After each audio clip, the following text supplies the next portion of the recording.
और इसी बीच खबर हाथरस से, जहां जबरदस्त पत्थरबाजी हुई। बच्चों के खेल में युवकों ने पत्थरबाजी की। घर की छतों से पत्थरबाजी की गई है। पथराव का वीडियो भी इस वक्त वायरल है।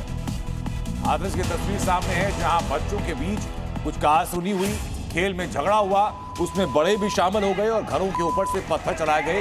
ये तस्वीर उत्तर प्रदेश के हाथरस की आप देखिए। उत्तर प्रदेश के हाथरस की तस्वीर है, जहां बच्चों का खेल कितने बड़े विवाद में तब्दील हो गया और कैसे घर के बड़े उस बच्चों के खेल के विवाद में शामिल हो गए। ये उसी की तस्वीरें हैं। घरों के ऊपर से फिर पत्थर चलाने का पैटर्न सामने आया। ये उत्तर प्रदेश के हाथरस की घटना है। घरों के ऊपर से पत्थरबाजी की जा रही है, गाली गलौज की जा रही है, धमकियां दी जा रही हैं।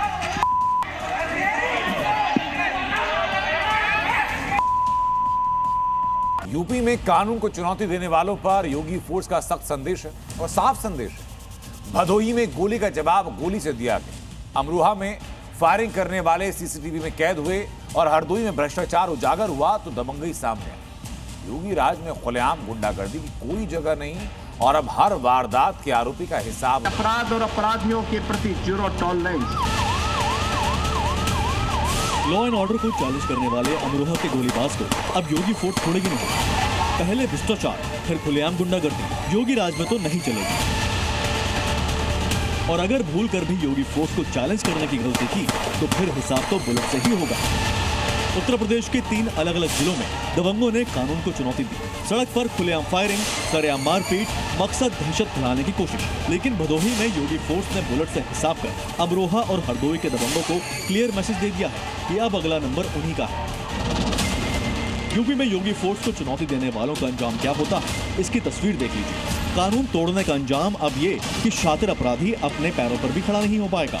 भदोही में योगी फोर्स ने 3 शातिर अपराधियों को गिरफ्तार कर लिया है, जबकि जवाबी कार्रवाई में एक बदमाश के पैर में गोली लगी है। आरोपियों पर 18 से भी ज्यादा मामले दर्ज हैं। पुलिस ने इनके पास से अवैध तमंचा, जिंदा कारतूस, चोरी की मोटरसाइकिल सहित भारी मात्रा में चोरी का सामान बरामद किया है। लेकिन अमरोहा के दबंगों ने शायद इन तस्वीरों से सबक नहीं लिया, क्योंकि ये तस्वीरें सिर्फ एक वारदात नहीं बल्कि दिन दहाड़े कानून को खुली चुनौती है। तस्वीरों में साफ दिख रहा है कि कैसे 2 कारों में सवार गोलीबाज अचानक एक घर के सामने रुकते हैं और फिर शुरू होती है ताबड़तोड़ फायरिंग। दिन दहाड़े हुई इस फायरिंग से पूरे इलाके में अफरा तफरी मच गई। वारदात को अंजाम देने के बाद बदमाश बेखौफ अंदाज में कार से फरार हो गए, लेकिन उनकी ये दबंगई सीसीटीवी कैमरा में कैद हो गई और अब योगी फोर्स इनका हिसाब करने के लिए तलाश कर रही है।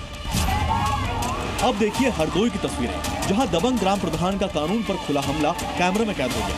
वीडियो में साफ दिख रहा है कि कैसे प्रधान नसीम अपने साथियों के साथ मिलकर एक शख्स को खड़े होकर पिटवाता है और आसपास मौजूद लोग तमाशबीन बने रहते हैं। दरअसल पीड़ित ने ग्राम प्रधान नसीम के विकास कार्यों में भारी भ्रष्टाचार की शिकायत की थी। आरटीआई के जरिए मिली जानकारी में करीब 13,57,000 रुपए के गबन का खुलासा हुआ। जांच के बाद प्रशासन ने ग्राम प्रधान नसीम के वित्तीय अधिकार सीज कर दिए, लेकिन कार्रवाई से प्रधान नसीम बौखला गया और उसे बुरी तरह पिटवाया। मैं तो यही अनुरोध करूंगी मुख्यमंत्री और सभी जितने भी अधिकारियों से कि इसकी निष्पक्ष जांच करा के इनको जेल भेजा जाए। ये गुंडा है, इनके खिलाफ 10 काफी मुकदमा है, आमिर के खिलाफ और नसीम के खिलाफ, मुख्तार के खिलाफ।